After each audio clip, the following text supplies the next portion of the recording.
कट्ट्यावर स्वागत तुमचं. मलाच खरं तर म्हणजे इतके दिवस तुम्ही कट्ट्यावर कसे आला नाहीत असा प्रश्न पडलाय आणि मला तर असं वाटलं होतं की आपला कट्टा होऊन गेलाय. पण ठीक आहे, आता बजेटच्या निमित्तानं आपल्याला गप्पा मारायची संधी मिळते आहे. तर बाकी सगळ्या गोष्टी बोलण्याच्या आधी आजच्या बजेटच्या बद्दल काही जणांनी त्याचं अगदी ड्रीम बजेट मध्यमवर्गीयांसाठी असं कौतुक केलं आणि खूप मध्यम वर्गाला तर खास करून खुश करून टाकणारं असं हे बजेट होतं किंवा आहे.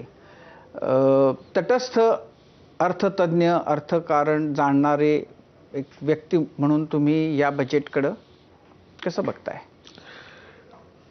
प्रत्येक अर्थसंकल्पाला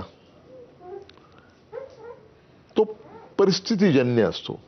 त्यावेळी असलेल्या आर्थिक आव्हानांना सामोरा जाणारा अर्थसंकल्प आहे का, हा खरा मूल्यमापनाचा मुख्य बिंदू किंवा मुख्य त्याची तत्वज्ञान तसं असलं पाहिजे असं मला वाटतं. म्हणजे पहा की इथे मध्यमवर्गीयांना खूप मोठ्या प्रमाणावर दिलासा देणारा हा अर्थसंकल्प आहे असं खूप सांगितलं जात आहे, पुन्हा पुन्हा सांगितलं जात आहे. ते अंशतः खरं आहे, मात्र ती जेवढी उत्तम आहे असं भासवली जाते तेवढी चांगली ती नाही. कशी काय सांगतो तुम्हाला. आपल्याला पुन्हा पुन्हा सांगण्यात येत आहे की 12 लाख रुपयापर्यंत उत्पन्नापर्यंत, वार्षिक उत्पन्नापर्यंत काही टॅक्स द्यावा लागणार नाही. अगदी खरं आहे. पण 12 लाखाच्या पुढे तुमचं उत्पन्न गेलं की तुम्हाला पूर्वलक्ष्य प्रमाणे टॅक्स द्यावा लागतो. म्हणजे पहा, 12 लाख एक जरी तुमचं उत्पन्न झालं ते 75,000ची स्टँडर्ड डिडक्शन आपण बाजूला ठेवू. तुमचं 1 लाखाने जरी उत्पन्न वाढलं तरी तुम्हाला खऱ्या अर्थानं जी सवलत मिळते ती फक्त पहिल्या 4 लाख उत्पन्नावर मिळते. पहिल्या 4 लाख उत्पन्नावर 0% टॅक्स. 4 लाख ते 8 लाख या वार्षिक उत्पन्नाला 5% टॅक्स.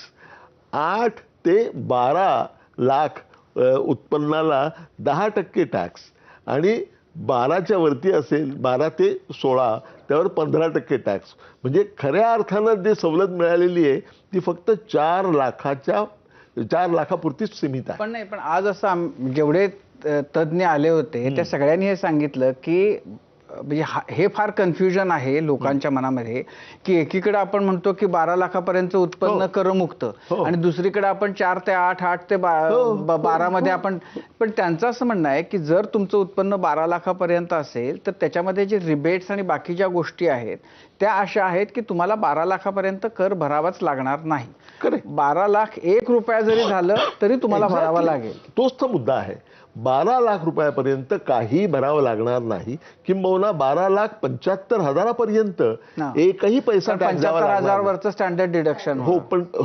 परंतु 1 रुपयाने जरी वाढला तरी तुम्हाला सगळ्या उत्पन्नावर टॅक्स द्यावा लागेल, फक्त पहिले 4 लाख रुपये उत्पन्न सोडून. म्हणजे उरलेल्या 8 लाख तरी ठीक आहे. म्हणजे हा मोठा दिलासा आहे. मोठा दिलासा आहे, वादच नाही. पण तुम्ही तेही पहा की त्यामुळे काय होणार आहे की चांगली बाब त्यातली ही आहे की जवळजवळ 1,10,00,000 कोटी रुपये एवढी रक्कम, एवढी क्रयशक्ती सर्वसामान्य जनतेची वाढणार आहे. त्यामुळे उठाव मिळणार आहे. त्यामुळे ही सकारात्मक पाऊल यात शंकाच नाही. परंतु जे टॅक्स मध्ये जाणार होते पैसे ते आता लोकांच्या खिशात राहतील आणि लोक ते खर्च करतील आणि मार्केटला गती येईल. करेक्ट. लोक ते खर्च करतील किंवा ते सेव्हिंग करतील. दोन्ही प्रकारे ते अर्थव्यवस्थेला त्याचा उपयोगच होणार आहे. मागणी जशी वाढेल त्याप्रमाणे पुरवठा वाढवण्यासाठी गुंतवणूक वाढवू शकेल आणि त्याचबरोबर ज्याचा आपण ती गुंतवणूक केली तर ती वित्तीय गुंतवणूक होईल.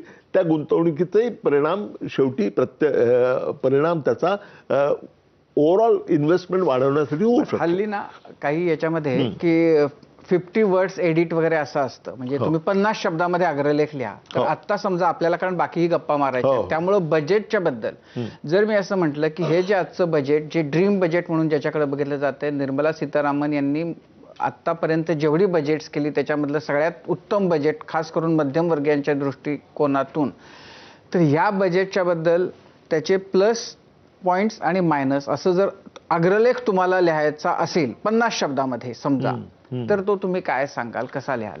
एका वाक्यात जर सांगायचं तर असं म्हणता येईल की बऱ्यापैकी समतोल असलेला, मध्यमवर्गीयांना काही प्रमाणात दिलासा देणारा, मात्र कुठलंही नाविन्यपूर्ण धडाकेबाज कार्यक्रम नसलेला सरधोपट अर्थसंकल्प आहे. अच्छा, पण असं कोणता निर्णय असा होता की जो तुम्हाला असं वाटतंय की तो घ्यायलाच हवा होता? दोन महत्वाचे निर्णय घेता आले असते. पहिली गोष्ट म्हणजे मोठ्या प्रमाणावर निर्नियंत्रण, लिबरलायझेशन इन मेजर वे, इतकं नियंत्रण वाढलेलं आहे. मायक्रो मॅनेज, डिसइन्व्हेस्टमेंट हा शब्द पण नाही आला नाही, आणि ते प्रत्येक वेळी तरतूद करतात आणि काहीच साध्य होत नाही. निर्नियंत्रण नाही म्हणजे बिझनेस करणं भारतामध्ये सुकर व्हावं, ईज ऑफ डुईंग बिझनेस वाढावं, यासाठी खूप मोठ्या प्रमाणावर निर्नियंत्रण करण्याची गरज होती. ते करण्यात आलेलं नाही. दुसरा धाडसी निर्णय, अत्यंत महत्वाचा निर्णय त्यांना घेता आला असता, त्यांनी घेतलेला नाहीये. 10 एकरापेक्षा जास्त शेती असलेल्या शेतकऱ्यांवरती इन्कम टॅक्स लावणे. कसं शक्य आहे? आपल्याकडे तो असं आहे की आपल्याकडे शेतकऱ्यांच्या म्हणजे त्याच्यासाठी म्हणजे असं आहे की तो इतका सगळा अंगावर येईल, तो कसं काय ते कोणी धाडसी निर्णय घ्यायला, exactly that is the point. If तिथे फक्त टिंकर करायच्या ऐवजी आपण बिहारचे इलेक्शन्स आहेत, दिल्लीचे इलेक्शन्स आहेत, त्या इलेक्शन्स आहेत, आणि सगळ्या पक्षाचे राज्यकर्ते त्यामध्ये गुंतलेले आहेत. त्यामुळे शेतीच्या बद्दल काही टॅक्स लावणं वगैरे हा फक्त म्हणजे ज्यांना राजकारण करायचं नाही आणि अर्थशास्त्रामध्ये ज्यांना रमायचं अशा तुमच्यासारख्या लोकांना तसं वाटतं? नाही, तसं नाहीये ते. हे पहा, शेतीवरती टॅक्स लावताना शक्य त्यांना इतर सगळे टॅक्सेस लागू होतात त्यांच्या सगळ्या कन्झम्पशनवरती.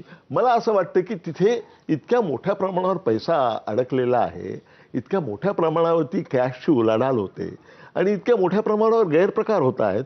मला असं वाटतं की एका विशिष्ट मर्यादेच्या पलीकडच्या, मी लहान शेतकऱ्यांना अजिबात धक्का लावण्याबद्दल बोलत नाहीये. 10-25 एकरच्या वरती ठेवा, तुम्ही मर्यादा ठेवा. एका विशिष्ट मर्यादेच्या पेक्षा जास्त जमीन ज्यांच्याकडे आहे त्यांच्यावरती टॅक्स लागू होईल, अशा प्रकारचा धाडसी निर्णय घेणं. तुम्ही विचारलं धाडसी निर्णय काय घेता येऊ शकले असते, हे 2 निर्णय मी सांगतो तुम्हाला. बरं, आता ना मला म्हणजे जेव्हा तुम्ही बोलत असता तर म्हणजे अर्थशास्त्रासारखा क्लिष्ट विषय म्हणजे तुम्ही फार सोपं सांगता ते, तुम्हाला त्याची गोडी कधी लागली, कशी लागली, का लागली? मी खरं म्हणजे